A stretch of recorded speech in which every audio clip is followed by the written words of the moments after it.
Go for it. What's going on, everybody? We are here with EQ from the Justice for Hire community. EQ has been, I think, for a couple of years now. He's had a presence in JFH, and it's been. He's one of those characters that I've personally been looking forward to seeing, like his strong narrative content. He's got like a great vibe. If you watch his hero profile video, it's definitely got a tinge of Punisher mixed with, I feel like just like a more forward-thinking and modern approach to that type of character. And I've been trying to think of it as like a Rorschach-esque mentality. Sorry to catch. No, it's awesome. Yeah. I love that, and that's the whole point of these development calls that anyone can schedule on justiceforhire.app is to essentially get your full perspective of the character, the full perspective of the story that you feel like you'd like to tell with the character, and figure out how to help manifest that. And it's not always about tying in Justice for Hire, the app or the brand. It's really more so about your story and how we can get all this stuff in JFH can always interconnect, but it doesn't. Your origin story may not have anything to do with JFH, and I think that's really, really important for people to understand. So, with that said, if you could tell us a bit about EQ, and I know that you there's some potentially even a name change coming up for you. So, I'd love to tell us about EQ. Well, the idea came from a couple years ago. It was that there's a song by a country artist named Cody Jinks. It's called Fast Hand. And the story of the song is the guy never meant to be a bad man. I just had a fast hand. Somebody drew on him first. He drew a little quicker. And I liked that idea. I thought there was something cool in there of the guy having to be a killer due to circumstance. And so I started writing this short film that was essentially that, a guy at a bar that gets into trouble. And then I found this Justice for Hire thing on my Instagram and thought, after looking through all the videos, that was a really cool world. And instead of doing what I was doing, I just put it into the Justice for Hire, and it started to evolve into, now it's this story about corruption that is very isolated. It's a mob, a crime family in a small Texas town. I say small, the town's probably 1,000 or so people, and this thief works for this mob.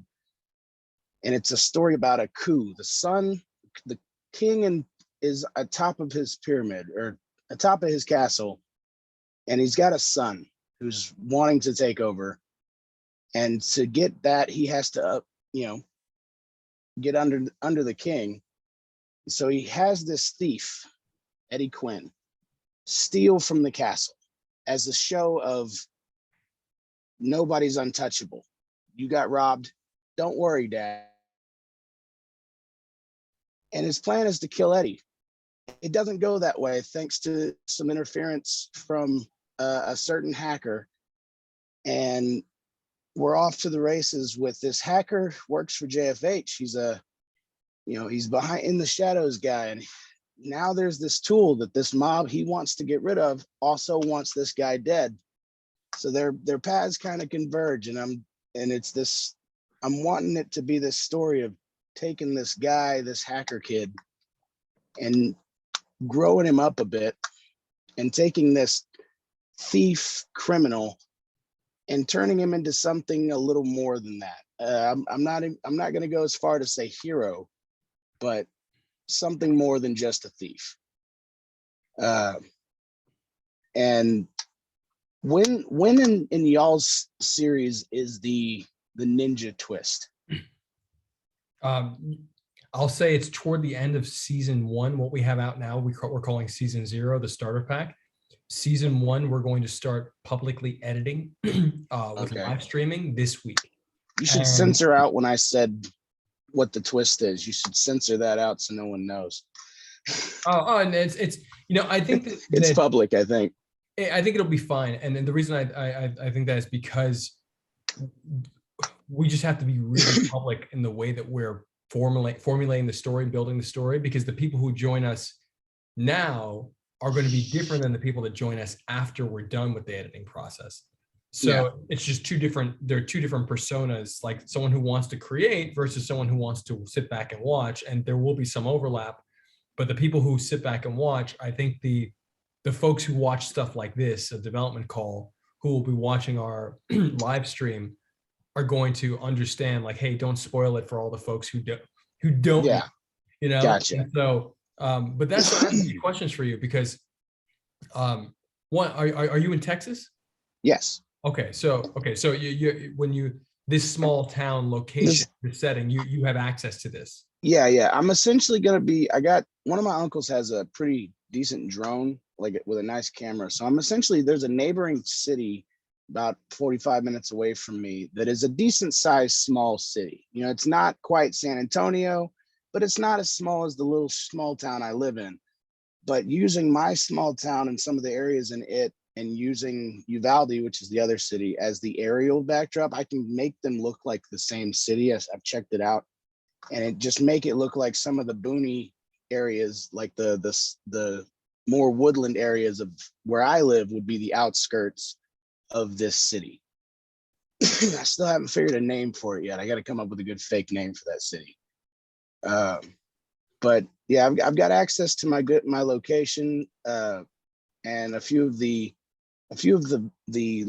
houses and places that business needs to be done in. I've got access to those thanks to a friend of mine that runs a realty company. Oh, But that's I've awesome. asked, I said, hey, I'm doing this web series. I said, what would we need to work out for me to have a couple hours in one of these houses on a random Thursday afternoon, you know, get it. And then I'd hop in there, grab everybody I need, film a bit, get out, do it again in a couple weeks at another That's spot. awesome. That's awesome. So I've been trying to plan as much as I can, at the very least in my head, and trying to remember to write shit down. That's awesome. Okay, so you know, I'll you can feel free to of course, like make up locations and city names, etc. Yeah. But don't Those feel, are the details. don't feel the need to do that for JFH, like, or for, I mean, if you want to do that, that's great. But there's, you know, we do a lot of what we're doing is like real world action, like taking place in ours. I got you. So one of the challenges, I bring this up because one of the challenges that DC has still not overcome is making up cities. And Marvel, when they came out, when Marvel became, especially around the time of X-Men, and I, of course, was not alive, but my father, you know, he was alive, and you know, I grew up in Marvel because my dad was a comic critic and writer. Yeah. One of the things that he used to talk about is how Marvel marketed themselves when they came out strongly, and it was an attack on DC because they said DC is fantasy, Marvel happens right outside your window. And I always thought that was such an important thing to note. Like there's you know, you can change the names of certain locations and all this other stuff, but I think that when it comes to someone putting their finger on a map of where you want them to suspend their disbelief for your story, I think there's value in and you know, and maybe it's still in Texas. You know, maybe it's the city you make up, but still in Texas, like a little known city over here. Like that's totally fine. But I think it's an important thing to bring up during a development session of the logic behind some of Marvel's success versus the challenges that we very publicly see for DC right now for the last decade that they've been having, which they're going to continue to have when the Batman drops. Like there's some serious, significant challenges they're going to have with that film. It looks it looks fun as hell though. It's going to be great, but it's still not achieving what they want to achieve with their, I think Flashpoint I think DC has the biggest opportunity. You know, like I'm in my son's room, so I have like my dad got him for Christmas the Batman the new Batmobile. So we have a Oh, wow. Lego right here that we have to build. That's all the Batman stuff. So I'm excited, but I'm also seeing like, they're gonna have some cultural challenges here because fandom is seeking them to interconnect their stories, and they're still not doing that in the way that I think fandom really wants. But let's I'm go not back. sure how they could. Sorry, we were about to go off on a DC Comics tangent. Yeah, I can talk very deeply about that, but I want to stay focused on EQ. And when it comes to, I asked the question of the naming, and I'll say this, and I probably should have framed this a little bit more. With these development sessions, my intention is to, I would like to make it as easy as possible for you to pick up even your phone and shoot something. And that being said, I'm wondering I have more story questions for you, but in terms of execution, because you just mentioned you have a realtor friend and you would potentially go to different locations and shoot in these locations. That's brilliant. It's super indie filmmaker. But how do you see this production, this moving? Is this something you can shoot easily on your phone, or does it really require a lot of different people? Like in any given it doesn't require a lot of people. I mean, I've got this little digital camera right here, and this is what I'm going to be shooting it all on. The camera, I say I need it because my actual phone, the camera is not the best. It's just, I likened it to this. I can buy this cheap little $150 4K camera, and I can have it 4K, and then I can add the grime to it. But if my quality of my camera sucks, I can't add prettiness to it. I can only polish that turd. But if I have this 4K camera, which it didn't need to be 4K, but I got a good deal, then I can film something as big as it needs to be, and then I can, in my editing, just make it to what the final product should look like. But in terms of like a crew, I don't really.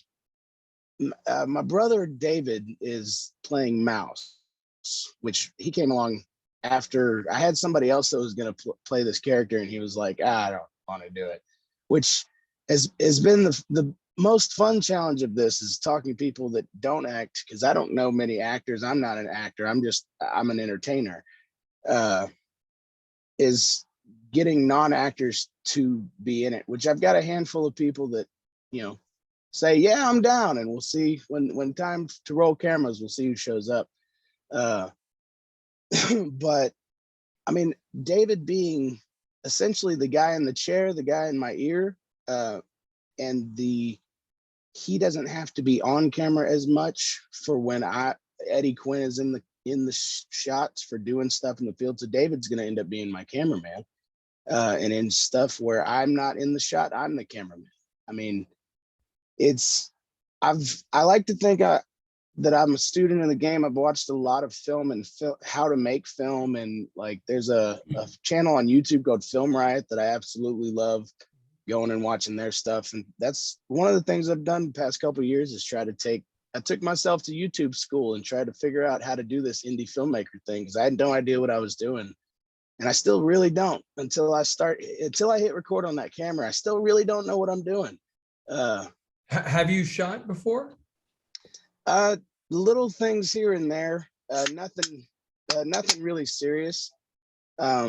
Just little test stuff here and there, especially with the camera. But I went around the other town, the Uvalde, with my cell phone just to kind of get ideas and general shot placements and stuff like that. I'm trying to MacGyver a short film out of this. I'm kind of leaning away from series and leaning more towards still going back to a short film. Okay, so this is all great, because this leads me to my next couple of questions. One, have you seen Ghost Dog? Ghost Dog? That's Jim Jarmusch's film. Ghost Dog. No, then. Ghost Dog: The Way of the Samurai. No, I have not. So Ghost Dog is like a 2000 or 2001 film from Jim Jarmusch. Are you aware of Jim Jarmusch's work? The name doesn't even sound familiar. So I think I need to be educated. He's a very New York independent, celebrated New York independent filmmaker. And Jim Jarmusch, he's done a bunch of stuff. Like really, he's like an actor's director. Like he's very artistic. Okay. And this one is with starring Forrest Whitaker as a modern samurai fighting against the mob, who was retained, who worked for the mob, and then someone wants to clean house and wants to kill him. And the RZA did the soundtrack. Oh shit! And I need to listen. I need to see this movie. Yeah, I knew about it because the Shaolin monk who I was training with is in the movie. He has a cameo, and RZA is one of his students. So I was also kicked out from that Shaolin temple, but the whole other thing. But it's an excellent film. We just rewatched it about 2 months ago. It's phenomenal. And RZA is attempting to develop it into a series right now. But the reason I mention this is because of how small the film is, but how dense the storytelling is. And so there's not a lot of characters. And it's, it could potentially take place in a small town. I'm still here. And just check out Ghost Dog as soon as you can. But I think that'll be very helpful in you in structuring structuring your story. What was the subtitle on that? Ghost Dog what? Way of the Samurai. Okay. Sounds cool. Great. It's a great film. And again, it's very filmic. It's slower paced, very samurai with guns and swords. And samurai with guns is never a bad idea. Yeah, it's great. It takes place in New York. But so check out Ghost Dog when you can. And when you say that you're moving away from maybe potentially a series to a short film, and this is really where the thinking behind Justice for Hire and behind Real World comes into play. And this connects back to what I was saying, is that my intention is to hopefully help you get to a place, assist you in getting to a place where you can actually shoot right away. And the reason I say this is because I think there's an opportunity for you when you talk about EQ, and I reference back to your hero profile video. What you achieved in that little moment of talking into the camera for the hero profile video is a vibe. It is a tone for when you describe your story to me, and I want to hear more about it. But from what I've heard up to this point, that tone you've already captured. So if you've already achieved a tone, what is the next scene, potentially chronologically shot, but maybe not chronologically shot, that you could record, this week or this weekend, that would give you this, like a sense of being that much closer to your vision? Because the challenge is that the challenge I've experienced as a filmmaker, whether independent or working in Hollywood, is the sense of over preparation. And the amount of time you're preparing, you might start outthinking yourself. And that's not to say that preparation isn't very important, because it is, but I think equally important is execution. And just being able to say, hey, you know what? I'm going to shoot, let's call it a test, a screen test, just a test version of a scene, just to see how I feel and how Mouse feels on camera together. And just being able to do that is going to put you in a position that much closer to achieving the full story. And you might find stuff just in the performance. I'm not sure if you've ever seen Goodwill Hunting. But you know, Casey Affleck was talking about how they wrote thousands, like thousands of pages of script, but then they actually like did the scenes from those scripts, and they pulled scenes. Oh, I like this. Remember this one moment, and then so they were testing, and they were like, you know, workshopping what they're doing. And I think that that process could be beneficial for you, because I know that you've been working on this story for a while. And so I'm just wondering what your thoughts are on potentially going to camera with a small scene. How do you think that would work well for you, or is that something you'd be willing to try?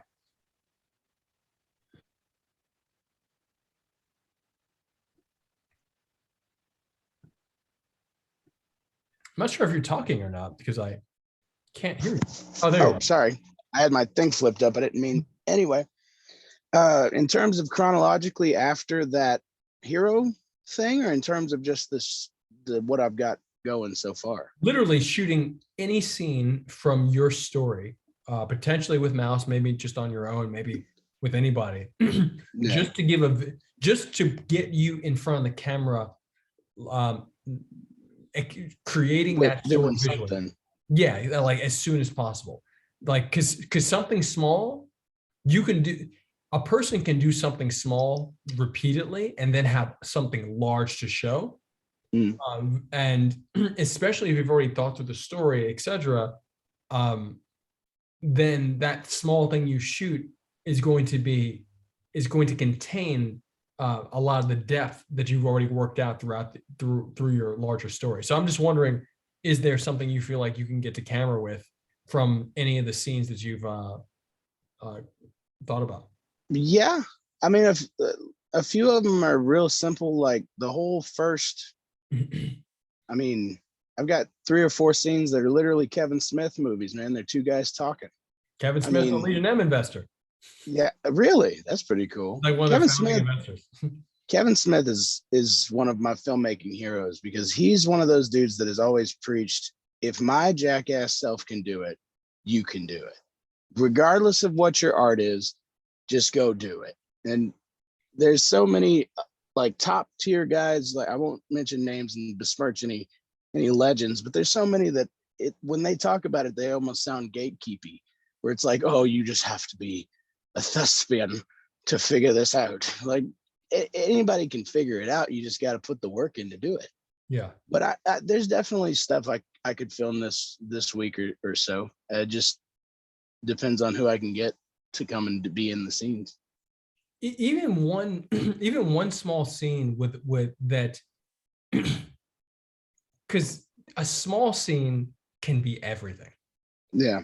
And a small movement of you drinking tea by yourself, like literally just you sitting drinking tea by yourself, but if you have voiceover, narration, etc., yeah, just those 2 things combined can give so much. When someone else might say, hey, you know what, like I'm gonna attempt to shoot this big fight scene and I need 5 people, but we haven't, like there's all these types of coordinations that you need to do something like that well. But when you only need yourself or maybe another person, I think that it just becomes so much more achievable.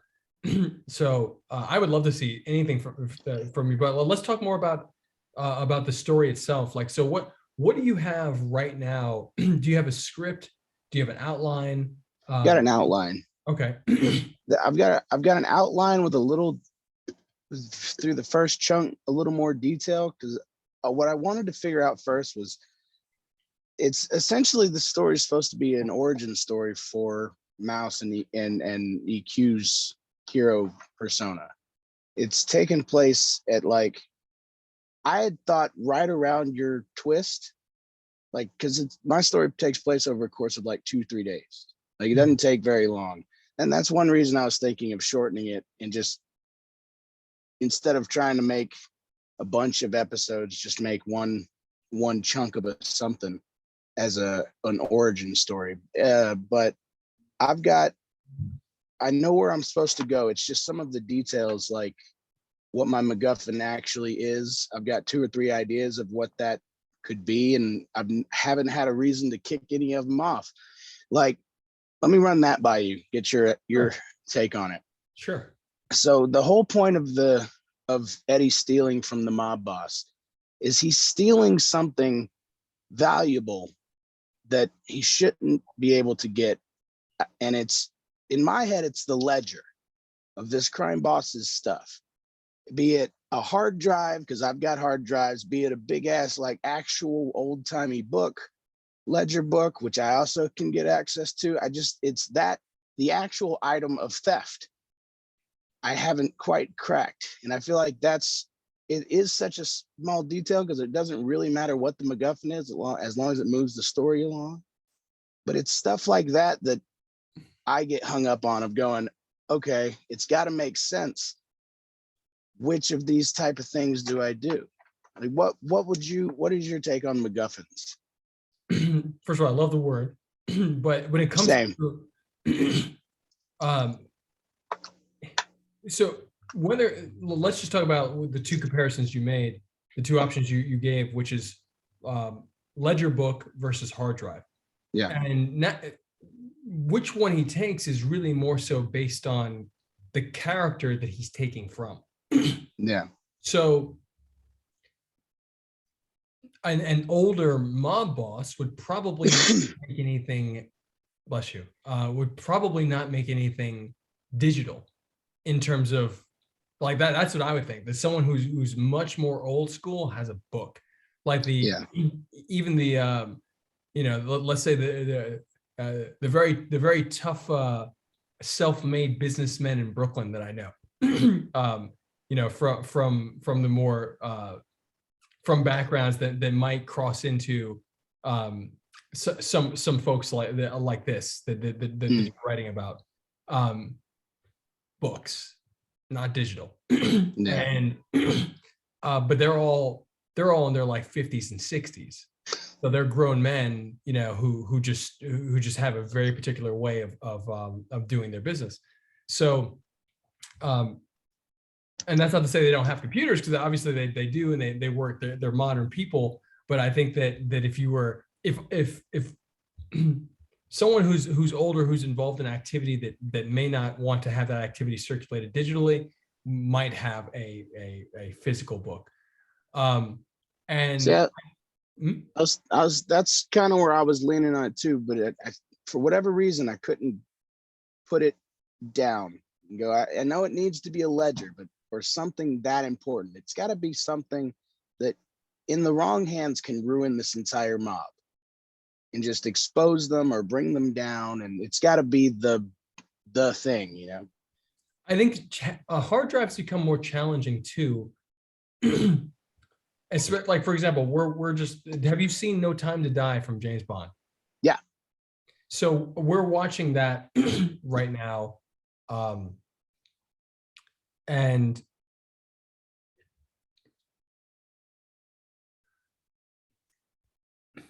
the film dates itself, and it dates itself. Like, there are things about it I like, there's aspects there of the James Bond mythos that I very much like. I'm a GoldenEye fan, for example. Very good one. Like I love GoldenEye. I love the Nintendo 64 game. I really like Casino Royale personally. That's probably my top one. Nice. I really like that movie. Well, the challenge with some of these some of their items that they use to move the story forward is the reality of like a cloud ecosystem. Like you have a database. Sometimes things are held on a hard drive, and sometimes things are not. Sometimes things are in the cloud. And then you have to start really thinking about well, why does this organization have something on or off the cloud? And so, is it accessible to hackers? You have a hacker character. Does this hacker character have? Is this hacker character? Would that character have been useful to help you steal that thing in the first place? Well, see, and that's why I was thinking about the hard drive, because it could be something where the mob has their own. He can't access that hard drive, but if Eddie gets it and gets it to Mouse, now he has access to all their records. I mean, I could still do it where he digitizes the ledger and then have the hard drive be Mouse's own deal. There's a slight tweak just so you know, Mouse is a runaway from this family. Oh, wow. He is the mob boss's son, his youngest. I actually started, when I started making this crime family, I was trying to think of something to base them on, you know, without going too literal into the basis. And so I chose Norse mythology. The guy who's playing my crime boss is heavy into Norse. I think he actually practices the religion, if I'm not mistaken. Oh, wow. He prays to Odin. I might have made that up, but I'm pretty sure I've seen him do it. He's got the tattoos I need, like he's got the look, you know. And I thought talking to him. It's a Norse crime family? Yes. That's crazy. The father is from Norway, moved to America as a young man and built this crime organization up in Texas. The son is his number one. Our main antagonist is the son, and he's the one trying to go up under his dad. The son's name right now in my script is Leo. So we've got Odin at the top. Loki is our main antagonist. And then I thought about who to have to be our Thor comparison. And it's not Mouse. Mouse is just there. Because I kind of came up with that after I started the Norse thing and another twist, because I do have a Thor comparison as well. And that's my final twist at the end of this season, this show, whatever it's going to end up being. That's my end credit sequences, revealing the other brother and why Eddie has to be on the run. Because when we get done, I wanted to say it when we are all in group, but I didn't. When I get done with this thing, the actual Eddie Quinn show is a road show, because he has to be on the run from this mob and this family. So if I can get me on going to other places, that could be how Eddie starts popping up in other people's shit, because he doesn't have a home base. We have a couple people that are also in Texas and closer and nearby states.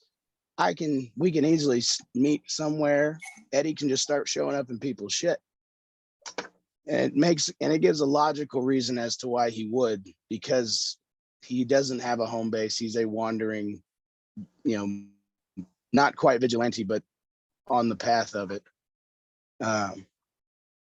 But I'm sorry, what was the original question?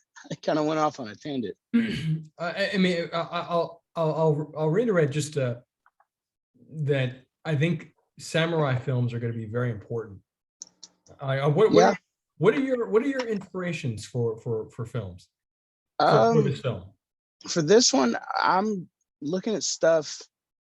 Watchmen being a big one, because I'm using Rorschach not as the basis for Eddie Quinn, but as one of the influences for him. And how so?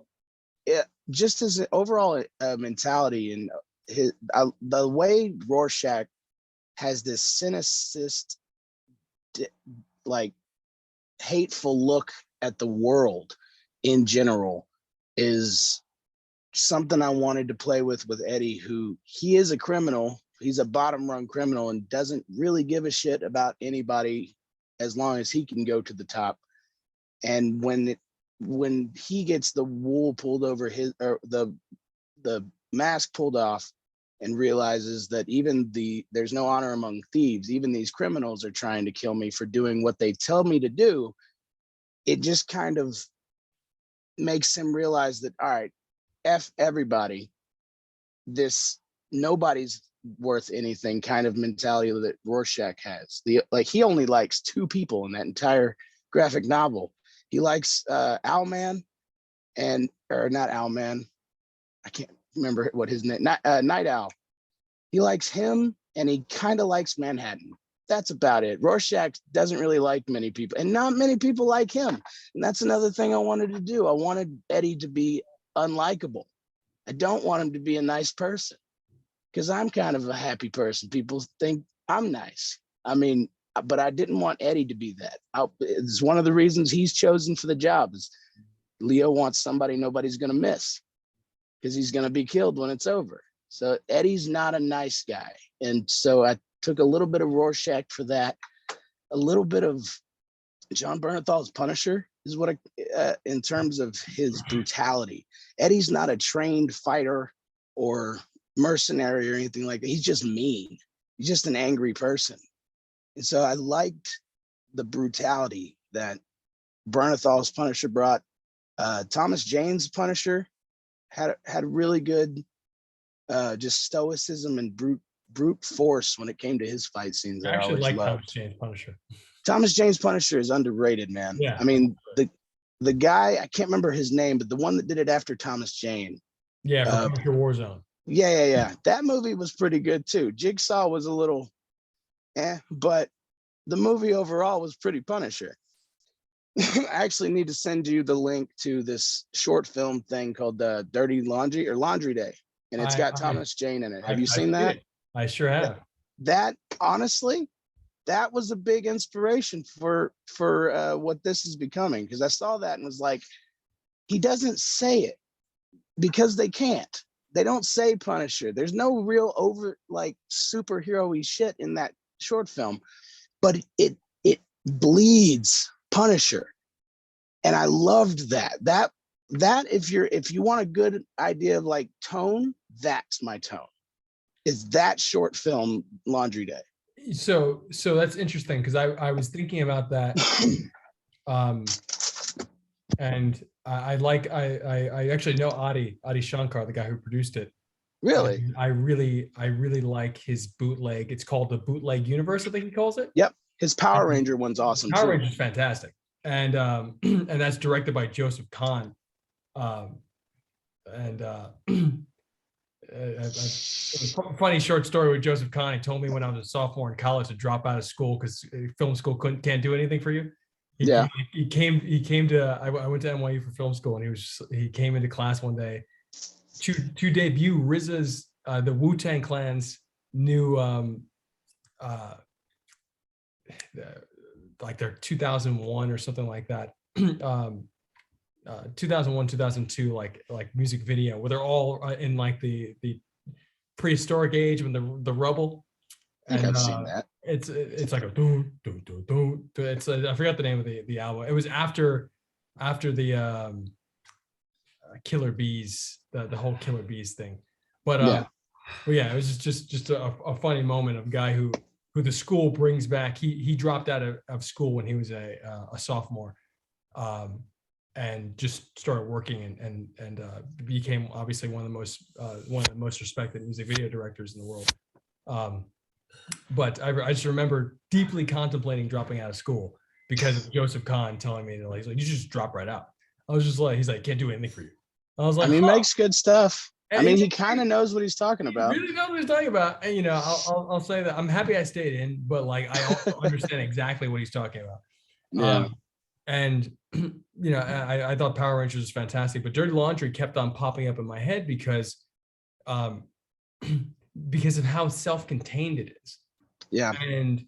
And so when I think about a project like that has very specific tone, very clear ties to a larger universe, I think that's really like, whether you want to, like, obviously they don't call him Punisher. I think at some point he has like a wet shirt.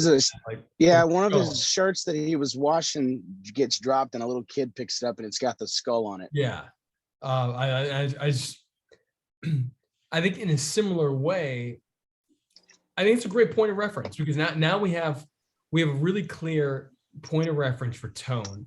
And I think that tone and scope and what other things like Ghost Dog, and maybe some other, like, I highly recommend Road to Perdition, with Tom Hanks. Have you seen that? I have not, but I will write it down. So Road to Perdition is based on a graphic novel. It's a Western, isn't it? No, it sounds like one. It's it is a roaring 20s Depression era film based on a samurai story called Lone Wolf and Cub.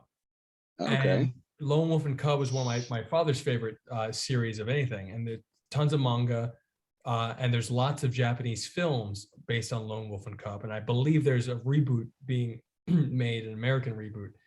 Lots of stuff is based on Lone Wolf and Cub. And it's essentially about a samurai who finds it, who I think he might have to kill a family, or he saves this one child, and then it's just him and the child traveling through the lands. Yeah. And he's protecting and nurturing this child while being a laser focused. Yeah. So it's really, really wonderful. And I think these films could be helpful reference points for you. Ghost Dog, Lone Wolf and Cub, Road to Perdition. But I think Ghost Dog is more about structure, like in terms of like writing structure, to be able to see like how condensed it is. But again, kind of getting back to looking at if this was just say a short film, I think there's still value in producing a few pieces of content prior to that. And when you say you have an outline, my next question is, how is that written? Is it bullet points, or is it like just text? It's a little bit of both. So I've got it here where it started off as this is what I need in the scene and story points. And then I just kind of went back and started adding more to it. And some of it's turning into the script. It's very mismatched at the moment. But some of it's turning into the script. Like I've got interior, Leo's car, interior, exterior. But it's right now it's mainly it's all bullet points and some extra stuff in there as far as a actual outline. Okay, so I'm sending you a site that I highly recommend you get on their email list. It's called Studio Binder. And Okay. I'm sending you their script outline template. It's a script outline is normally 50 to 100 bullet points. Each bullet point is a single sentence, and the single sentence describes essentially what happened in the scene. That's it. Really not much detail. Yeah.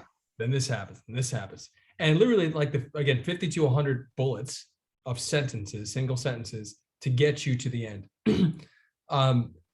Versus something that is a little bit more dense that looked like what you had written, which is more of a treatment or a synopsis. Okay. And the treatment synopsis is normally the first thing you write, which is great. And it could be a paragraph, it could be a page, it could be 3 pages. A lot of times 3 pages is normally like a 2.5 to 3 pages, like a standard kind of treatment. And then sometimes there's maybe a 10 or 15 page, like just written out, it depends on the kind of story you have. But these are all helpful tools, because all these things they're all development tools to help you clarify the story that you want to tell. And so, you don't necessarily have to do any of them. But each one has its value. So I just shared the link, and hopefully you find that helpful. Definitely, I've got it bookmarked now. So I definitely recommend getting on their email list, because they share really wonderful. Like I may not have time in a day sometimes to actually go into their site every time they put something great out, but I definitely at least forward it off to a few friends who I know would find it valuable. Oh my God, this is good. So fellow filmmakers and such. Yeah, exactly. I'm just like, okay, you guys should probably take a look at this. So I guess first of all, what do you feel? Because it seems like you have a character like EQ who seems, correct me if I'm wrong, to be somewhat the opposite of how you're perceived. you have somebody who's you as you mentioned, like people like, hey, you're a really nice guy. I think you're a really nice guy, like like a very likable guy. Yeah. And so then you have a character who you don't want to be likable, who is who uses his inner rage and knows how to channel that in a way that's productive for a segment of people, such as the Yeah. mob. And so and so you have this character. You have let me make sure I understand the story right now. He is this character that I just described. Essentially, um, is hired one day to steal from the mob himself. Yes. By someone in the mob. Yes. He's hired to steal something of value from the top boss's house, and he's hired by the By second. the son. Yes. The second. Okay, and therefore, and then when they and the son uses this, or the second in position uses this as an opportunity to say, you have a problem, I'm going to solve it for you because that's how good I am. Exactly. And to kind of put himself in an even stronger position with the top. Yeah. To try to show the father of like, look, you're getting old for this. Let me take over. And then, the father's obviously, old school gangster. I don't need you to do it. Okay, well, if something were to happen to show you that you're not as infallible as, and so he just rigs up the scenario. Yeah. So this is great. So then EQ is in a position where he's being hunted by the same people that had hired him. Yeah. And now he's looking for a way out, a leverage. Yeah. So yeah, definitely watch Killer Dog. Which, and I've got most of it too. So I've got where when he brings back the stuff to get him. I don't know if I should just say the entire synopsis. Yeah, go for or it. not. When Eddie brings back the ledger, they try to kill him and it doesn't work. So when he gets out, he's got the package, decides, screw it, I'm just going to disappear. Well, the whole time, Mouse is watching this family. And so when he's watching his brother, and trying to find something. So he's aware of almost the entire thing. He knows he's trying to take over his dad's crime family. He knows he's got this, 2-bit thief with a long record doing this crime for him. He knows he's going to try to kill the guy when it's done. So Mouse sees it as an opportunity that I can use this guy. So Mouse causes the distraction using his drone. The drone my uncle has is in universe going to be Mouse's thing, how he's surveilling everything. Oh, that's awesome. Uses that as a distraction, allows Eddie to get away. When Eddie gets away, I have this cool idea for a shot where as Eddie's moving about town trying to stay, he keeps passing payphones that keep ringing, and it's Mouse trying to contact him. That's to fun. Where his phone just keeps going off. He gets jumped at his hideaway place right before it happens. His phone goes off. Keep thinking to where he finally gets in contact with Mouse, and Mouse tells him, "Look, I'm trying to take down the guys." And Eddie goes, "F this. I'm just going to bring you this shit, and you can do what you want with it." Meets it at a dead drop, and unbeknownst to Mouse, Eddie's just watching the dead drop. So sees this teenage kid show up, get the package, follows the teenage kid back, realizes this is the guy on the other end of the phone. Kid says, "Look, I'm a genius. This is what I'm doing. I'm trying to take down the mob. We can work together." Like Mouse is hiding from everybody in a little place out in the middle of nowhere. And he has power and everything because he's hacked into the main, like the city services, and made this building disappear. It's on, they don't know where. So they work together to take these guys down. Eddie goes and kidnaps the son's right-hand man. He's got to have his chauffeur, his muscle. So we kidnap that guy, try to press him for information while he's being interrogated. We're just going to use air quotes. Well, he's being interrogated. His phone's going off. We get to that. Eddie talks to him, said, "Hey, I'll bring you your stuff, but I'm keeping your boy. Just as insurance because you tried to kill me last time. Well, while he's gone, right-hand man gets loose, beats Mouse half to death. Mouse manages to get to a gun, kills the guy. Our only leverage is now dead. Eddie gets to the meeting goes fine, makes it back to go release him and finds Mouse on the floor, beaten half to death with right-hand man, his only leverage now dead. Eddie goes to talk to the crime boss. The main boss says, I'm going to take credit for this. You didn't do this. I did this. Goes and tells the guy, says, look, we have this, I want this scene of the crime boss and Eddie sitting on the other sides of the table. This is my magnum opus of a shot. I've had this in my head for a couple years. The last two guys, Eddie, crime boss, talking to each other across the table. Both are strapped. We're sitting in a cabin, big ass windows. And it leads to this conversation of, this town ain't big enough type of conversation. And when they both draw, we go to outside and we pan in. All you see is the flashes and then nothing.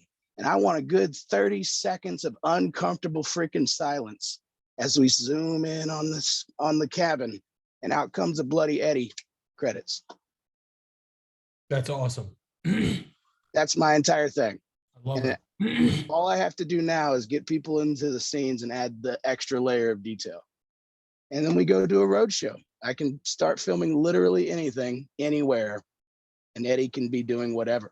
I also want to do, there's a Instagram channel that do like true crime stuff. It's called PPV Tahoe, pay-per-view Tahoe. And it's stuff like body cam footage, security cam footage, all kinds of stuff like that of wrecks and police stuff. And it's really neat. And I started thinking, if Justice for Hire was a real thing, pages like this guy would have security footage of vigilantes whooping people's ass. And so my kind of like idea of, like you were saying, little stuff that you can put in here and there of stuff for quick shots is security camera footage of Eddie doing something, and I don't even have to take credit for this idea. All of JFH can use this. Set your camera up. When you go to edit, just put a ugly black and white security camera footage filter over that thing and do some superhero stuff getting caught on security camera. I thought surely if this was actually happening, people like that would be collecting the footage for their Instagram page. So thank you for sharing that. I just checked. I just opened up the Instagram.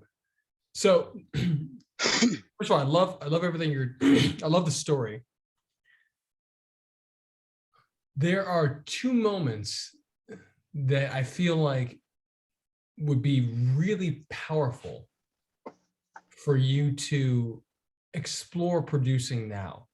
Okay. And I think the first one that is the lower lift is the drop. And just doing a scene, because essentially all that's required is you and Mouse and maybe someone to hold the camera to get both of you in the shot at the same time. Yeah, super simple.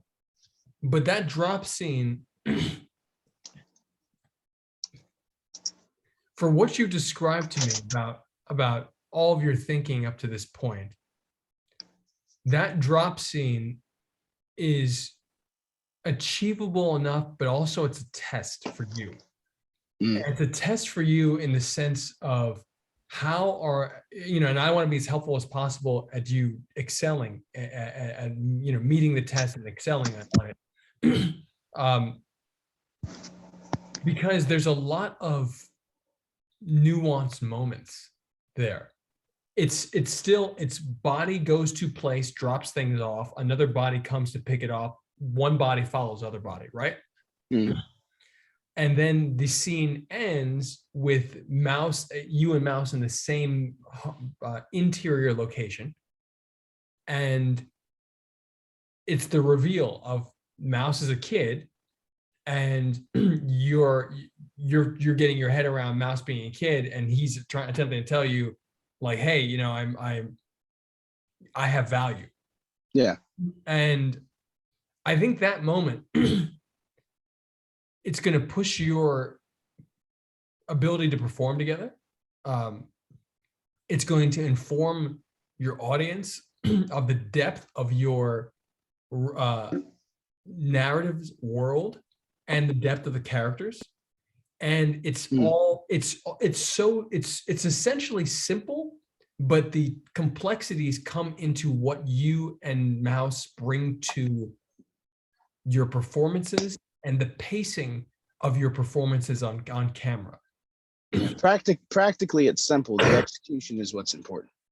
Excellent, absolutely. So, you know, I think that if there's any scene, and look, I mean, you can shoot you can turn that camera on now and shoot something and start thinking and, like, you know, do a narration. That's super low lift.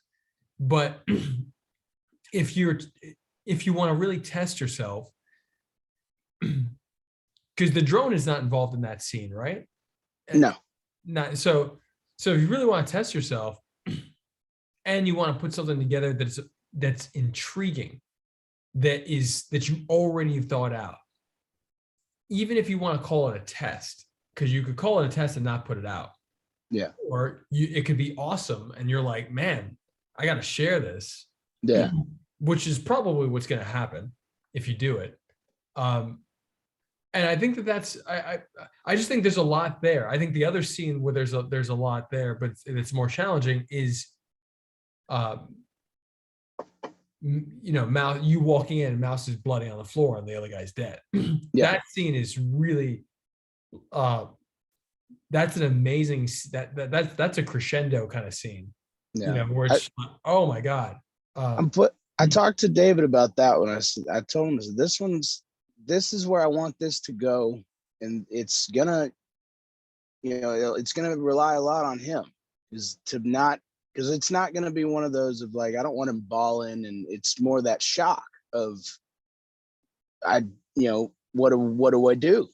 You know, I don't know how to, you know, that, especially for a teenage character who's, you know, he, again, unbeknownst to the audience at this time, but Mouse grew up in this. You know, it was his father's his father's mob, and the guy, only the Ray character, who's tentatively his name, the second in command guy, or right hand man, that is the only reason he stops, is he recognizes this kid. And he doesn't say his name or nothing like that. I think I might even have him call him Mickey or something like that, because Mouse's name is Mickey Monroe. I felt that was very comic booky, MM. And Mickey Mouse, you know, because David's got some ears. No, I'm just kidding. Mickey Monroe was a character I was writing before David was even involved. I'm not even going to make it like I'm doing that on purpose. But that's the moment he gets for Mouse to save himself, is in that whole entire thing, which I kind of want to do, cutting back and forth between Eddie's conversation with the crime prince and cut back and forth to Ray getting loose, Ray getting his hands on Mouse, you know, just jump back and forth between this actually civil conversation between our antagonist and our hero to our sidekick, for want of a better term, and our other antagonist in a battle to the death. Like, I like that idea of switching back and forth. But supporting character. Yes, supporting characters are way better. Lead supporting character. I like that better. That sounds way nicer than sidekick. Because Mouse, I don't want him to be the, you know, like, for this, maybe in a little bit of a sense, because it's kind of an origin for both of them. But when David goes off and decides to make the Mouse show, which I was telling him, Mouse is such an interesting character to use for the overall JFH. If he could talk to some other cast members, anytime any JFH cast member needs a guy in the chair, a guy in their ear, use a distorted voice, and it's Mouse. I was like, David, you could be talking to as many people as you want before our series even starts. I love when this starts, great idea. Mouse is already a thing. He's already a hacker doing what he can. Eddie's being brought into his fold. It's like, if you need, you could talk to whoever and try to get something like that going.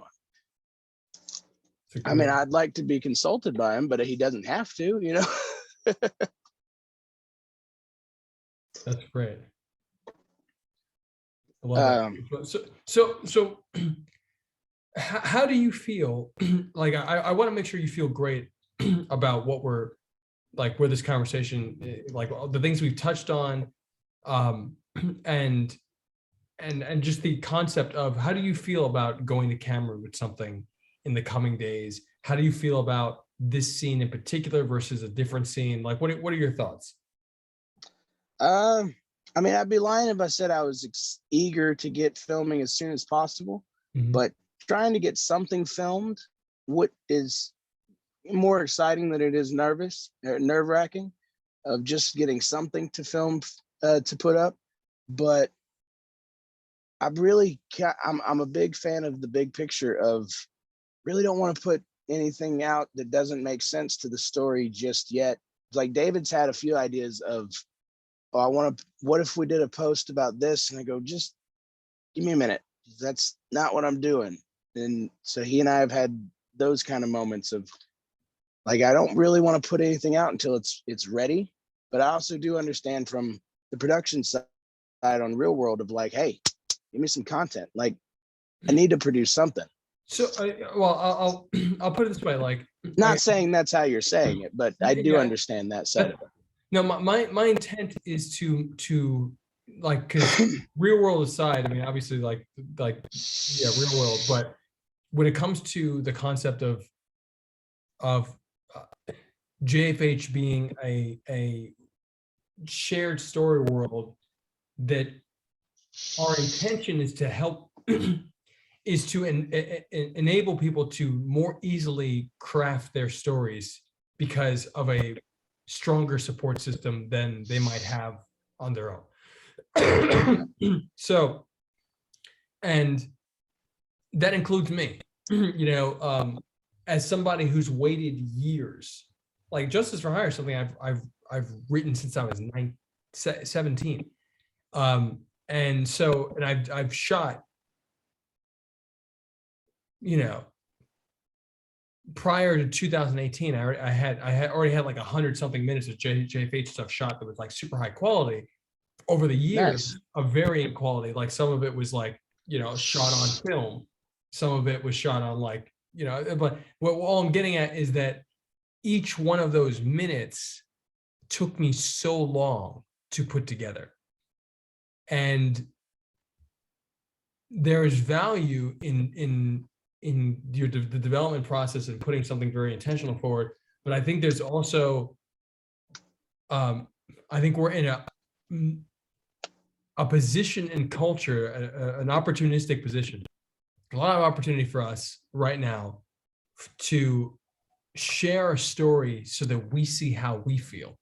Because a lot of times you get so stuck as a writer, as a writer, director, etc. You can get so stuck in your head with all these other things that are in this world in your head. But if you just take this out, and like, I shot stuff on, like, this is, you know, there was a point where I had a really bad camera. This is like an iPhone 11 Max, right? And yeah, prior to I think literally, no, it wasn't. It was, there was a while where I only had like 2016, 2017 phones. And I was walking around years later, because there's a part of me that doesn't like upgrading as a principle. Yeah. And so in other words, my video quality was fairly low. But even with my low video quality, I realized that it felt so good just to turn on the camera and shoot something for JFH. Yeah. And it felt good because it's very different than the process that the traditional filmmaking community might have you believe is the right way to do something, which is write it out, plan it, write it out, rewrite it, all this other stuff.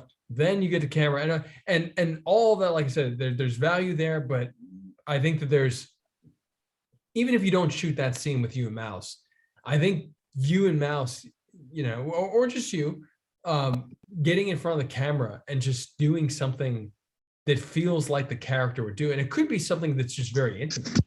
It could be something where Yeah. you're setting up the camera on your own, and something that you feel strongly represents you enough that you feel like you could put it out is even better, because a big part of the challenge that artists across the all disciplines face is actually releasing content. And I have a buddy who I've been pushing for a year to launch his own Patreon. He just this past week asked his social community if they would, he's a musician, if they would like it if he had his own Patreon, because he has hundreds of tracks that are unreleased, and his tracks are serious and amazing, and this guy pushes millions of views on his social. Damn. So he's not it's not like he's not externally validated, but he's still an artist, and he still has the challenge of saying, yeah, but will people buy Yeah. it? Buying it is not just money, it's buying into it. And meaning that and I think a lot of times that it manifests differently for different forms of art, but I think at the end of the day, it's can you take your idea, can you execute, and then can you share it, which is really the only reason to do any of this stuff, is to be able to express yourself so that other people learn from you, and everybody gets better together. You become a better creator, and then people hopefully have an enriched perspective because you shared something. So I'm just, again, like a big intention of mine is to encourage as much as possible you going to camera with anything, not necessarily the scene with you and Mouse, but I think that scene is, from a narrative standpoint, if you want to shoot story, that's a great scene, a great simple Thank you. scene. So is there anything that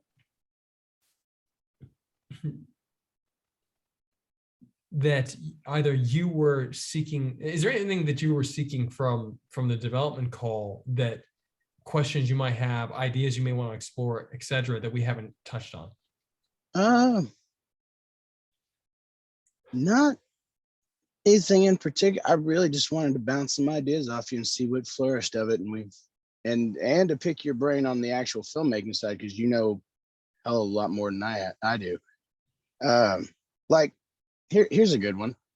Other than pick people to play a role similar to them. Any advice for first-time actors, like as the person directing them or as the actor themselves? Like, how do I get someone to open up more to act? Excuse me. Excuse me. You just said something that a director named Boris Fruman, a directing teacher that I studied under in Florence, in Italy, said to me, and he was definitely one of the best directing teachers, if not, I'd say one of the two best directing teachers I've ever encountered.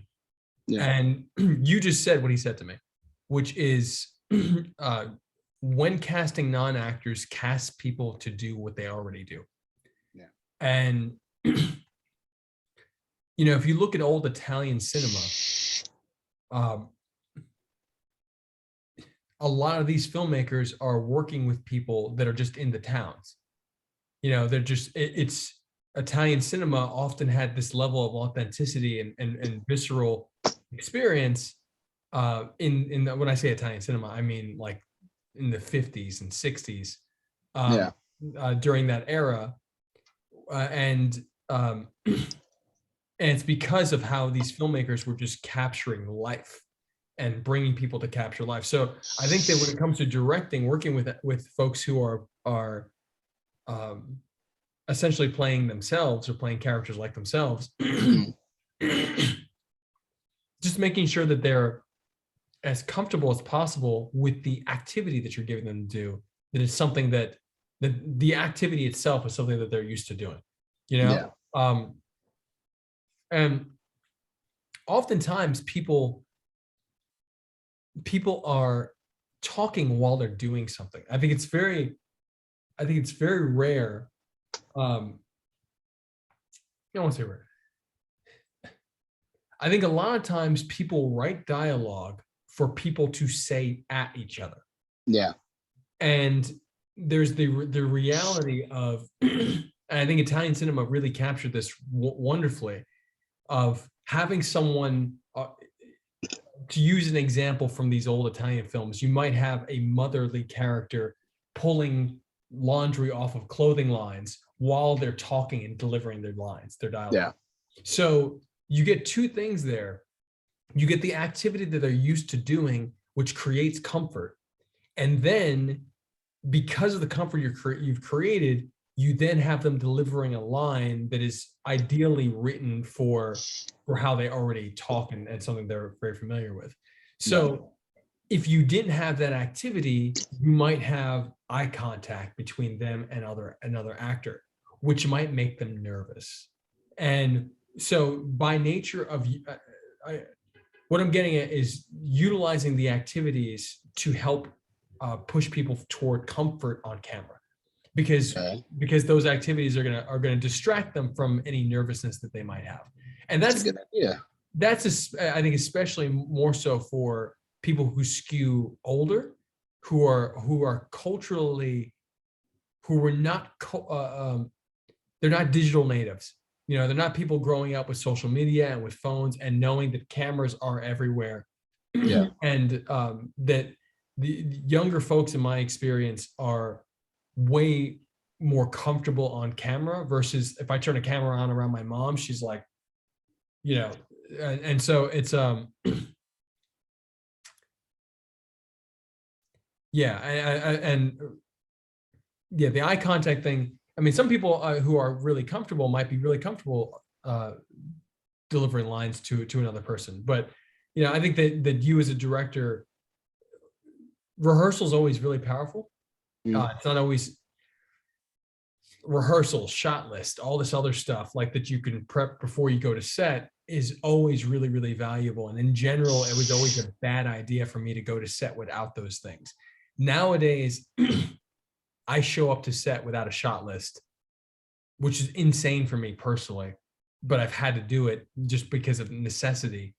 But I'm so clear on what needs to be shot that I can do that at this point. I'll have what's called a line script.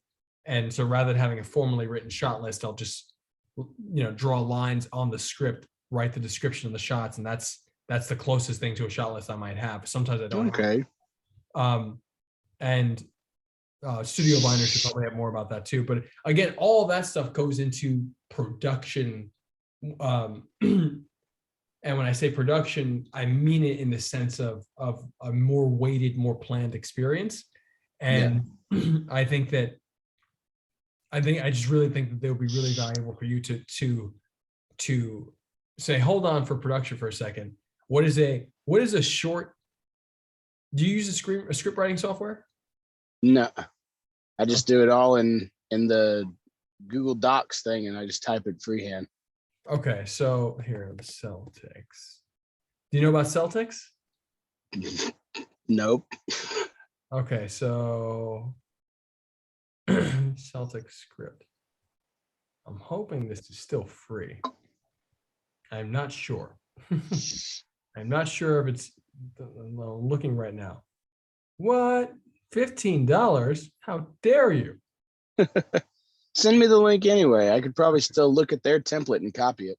Yeah, I mean, you can do a Word doc for that, but Celtics used to have free screenwriting software. Final Draft is like the industry standard. But what I'm getting at is you putting yourself in a position where you can write a half-page script. Here we go. 12 best free screenwriting programs. There we go. So this is interesting. I would take a look at this and see what you, and feel free to ask me any questions on this. But just you getting, if there's templates you could take a look at, but all you need to know is location, action, literally. There's a bullet for location, there's a bullet for action, there's the character name, and then there's the dialogue. And so all you're essentially doing is you have your scene, location, action, the first thing you want to see, the person who's talking and what they're saying, the next thing you want to see, person who's talking. So if you were to just write a scene that and if you don't want to go the screenwriting process, you don't have to. You could just literally write it by hand or write it in your notes and on your phone. I mean, doing it a little more traditional wouldn't hurt me. No, it'll only help. But yeah. what I'm getting at is that the lift, my emphasis is that the lift should be small to get you to feel yourself as the character and see more of the character, the world that you're talking about. Like even looking at the background that you're in right now. Yeah. If you just position the camera in the way that you wanted the frame to be, and even the camera you have, I think has a flip screen, right? Yeah. So you could essentially like frame yourself and see how it is, but like there's narrative in the room you're in. There's more narrative in the room that you're in from the framing I see than the room that I'm in, And so, and I can frame this room, I can frame this camera to be more narratively potent, but right now it's plain. It's very, very plain. There's not a lot. But yours is actually very narratively potent. So, it's what I'm getting at is that you have so much there, and that you might discover something very valuable by putting something on screen. That's it. Okay. I appreciate that. I know I've been stuck in development for a while, but in fairness, I've also had a few side projects going on. No, I am. And you got the band, which is beautiful. And I'm how would I put this? Like, and maybe the opportunity is really going to be as we do the post-production for JFH, and we might need a scene, and it's like, well, hey, EQ, can you send us this? Can you send us that? And it might be as simple as that, and that might be the real opportunity. But I just want to make sure that the development session is helpful for you, and I think that I think so. I think a helpful next step for you, especially if you're going to drop this down to a short film size, is that the single sentence bullet outline. Like that studio binder template is going to be super helpful. Okay.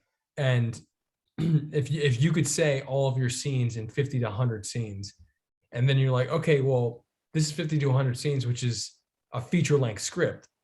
And maybe you'll do less. Maybe you'll do 25, and maybe you'll do 15. So, but whatever you have there, then you can start to say, okay, well, each scene, like this might be 2 minutes. This might be 1 minute. This might be 3 minutes.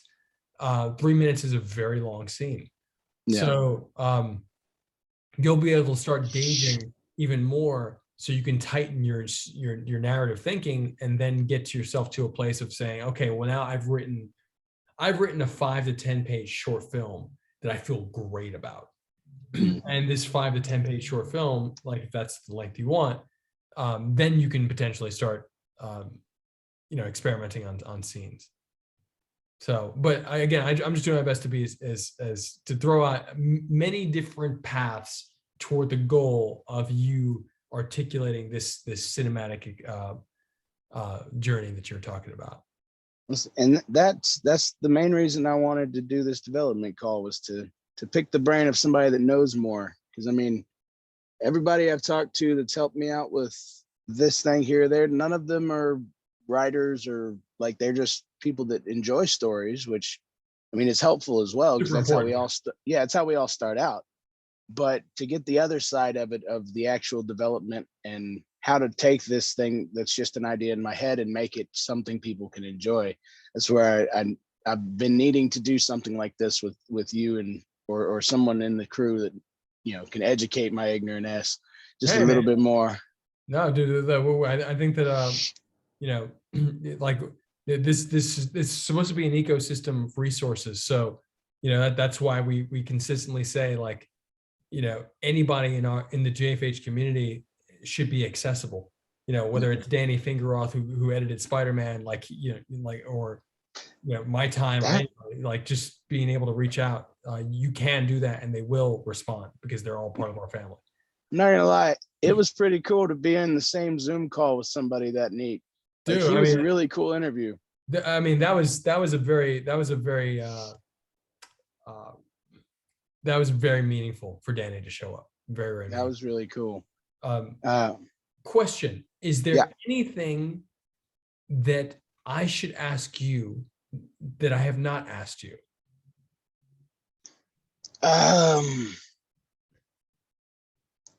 Not that I can think of. You did touch on that I considered a name change earlier. Okay. I'll just tell you here the name now. I'm thinking when we get Eddie in a mask, for want of a better phrase, we're gonna go with the name Watchdog, all one word, because I like the idea of getting the W symbol, kind of like Wonder Man. Remember Wonder Man? Yeah, I know exactly what. Kind of get the W symbol on the shirt to go under the leather, something simple like that. That I can't iconography wise, you can do a lot with the letter W. But I've played. If you've ever checked out the Watchdog games with the underscore in they're about hackers, and that kind of Aiden Pierce's way of going about things. Here's a good way to look at it. I took Aiden Pierce and split him into two people and made one of them a teenager. Interesting. I'm not familiar with Aiden Pierce. Is he the main character of Watch Dogs? Yeah, he's the main protagonist of the first game, where he's a hacker, criminal guy, and I just took the hacker element and made it a character over here, and I took the criminal, violent person and made it a character right here. And oh wow. In terms of looking back at it, using the name of like, well, it kind of fits. I mean, if Eddie uses the name, because EQ, I think I said this on another, I keep wanting to call these things podcasts, but I said it on a different hero meetup of Eddie Quinn is the character's name only because in that first little video thing, I said I'm the equalizer, and didn't think about the fact that there's two movies and an old season or show called The Equalizer, and a new show called The Equalizer that has nothing to do with the character. Like, my character has nothing to do with that style of show, other than the Denzel Washington movies. He's kind of similar, like going after bad guys, I guess. But I thought EQ. We shortened Equalizer to EQ because I'm a musician, so I thought the EQ knob on a stereo or on a mixer, and just thought, well, I mean, Eddie Quinn, and I have this idea for a running joke of the people that know him. Eddie's real name is Edwin, and I just want him to not. I want him to not like that name. I was trying to think of Eddie's not supposed to be a funny character, but there will be funny things in. Like, because of his straight man style. So I thought having his real name be Edwin and something he doesn't like would be a funny gag. This is Gunslinger Spawn, and number one. This is the new one of the new Spawn series that's out. That is a sick. Did McFarlane do that cover? That is sick as hell. I'm not sure if he did the cover, but he wrote it. And but what I'm getting at is that like I'm thinking a lot about this character when you're talking, because he's not he's got honor, but he's not funny. He's not necessarily likable. He makes really very intense decisions, but then you'll have moments where, because he's like got transported from the old West to modern society because of Spawn did that somehow. He doesn't know about toilets. He doesn't know about like paved roads and all this other stuff, motorcycles. So like, he's like, he doesn't, there's a funny scene where he's all confused about why they have a toilet seat in the house. He's like, he's like, why would you want to go to the bathroom in your home? Like, it's an outhouse, but Yeah, why would you have an outhouse in your house? I like that. And so like stuff like that, I'm just like, okay, well, this is a great example, and you may want to check out this series, but it's a great example of a character who's not necessarily likable, who that you actually like want to watch. Yeah. And yeah, the first issue in itself actually has a lot of pretty chock full of great small stories along with the larger bit story. See it, and I like the idea of a character that is somebody that kind of rides that line of, like Punisher, of, yeah, he's got his own code and stuff, but he's still not a good person. And that with our little menagerie of heroes that is in the universe of JFH, I thought that a character like Eddie would be very beneficial in that he doesn't necessarily always have to be a hero. He can be the antagonist of somebody's story simply because their views on crime fighting are different. He could, similar to how Punisher was introduced as I think a Spider-Man villain, where I liked the idea of Eddie could also show up as somebody's bad guy, not really knowing that this guy's good or what have you. Just to add a little more possibilities for the character. I thought that was something fun that could be explored down the road. I think that's spot on, brother. I mean, I think this is. Please let me know how I can be helpful going forward.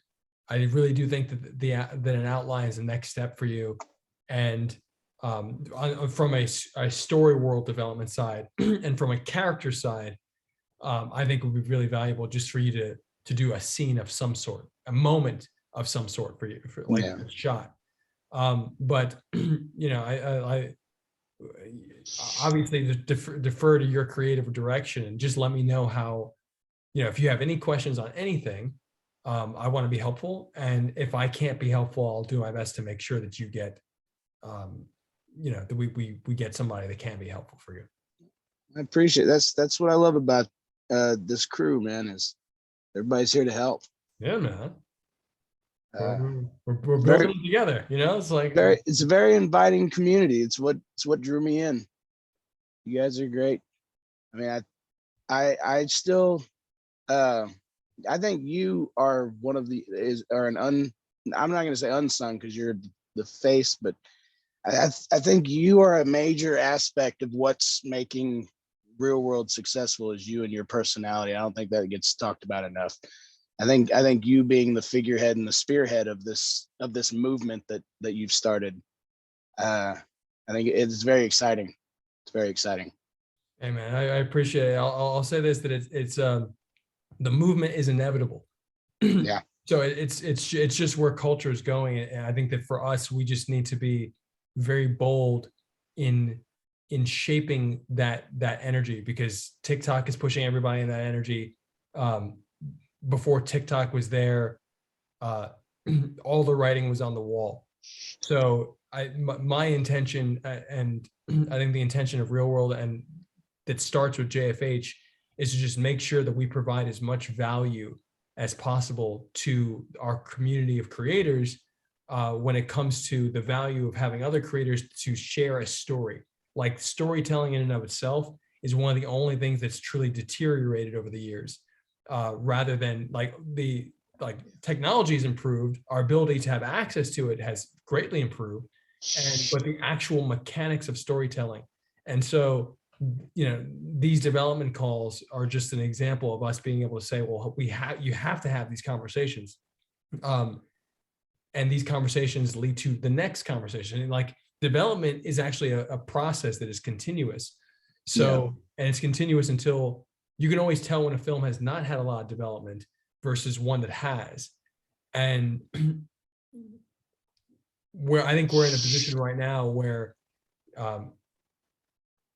as long as you feel like you've gotten enough from this call, then we can, you'll be able to take steps, and then you may say, hey, you know what? Actually, I need another development call because I've taken these steps, and now I want to go further, but I want to bounce ideas, etc.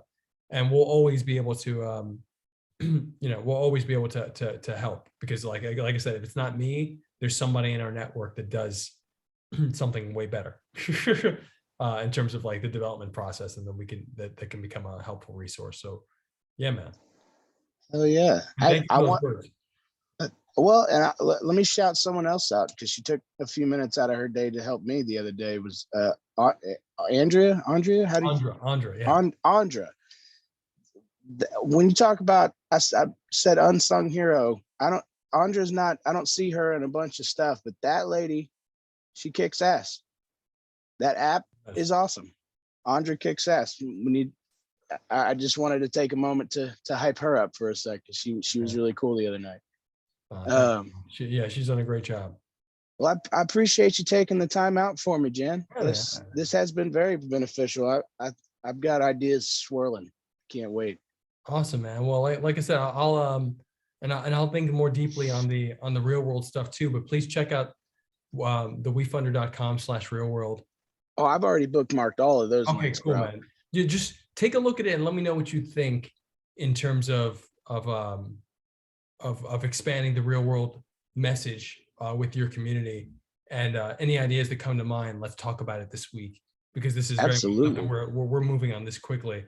And to everybody who watches this, again, justiceforhire.app is where all this stuff is happening. It's where the community is centralizing. We're going to start editing our series live in the coming days. So, and if you'd ever like to request your own development call, you can do so right from the app, little button.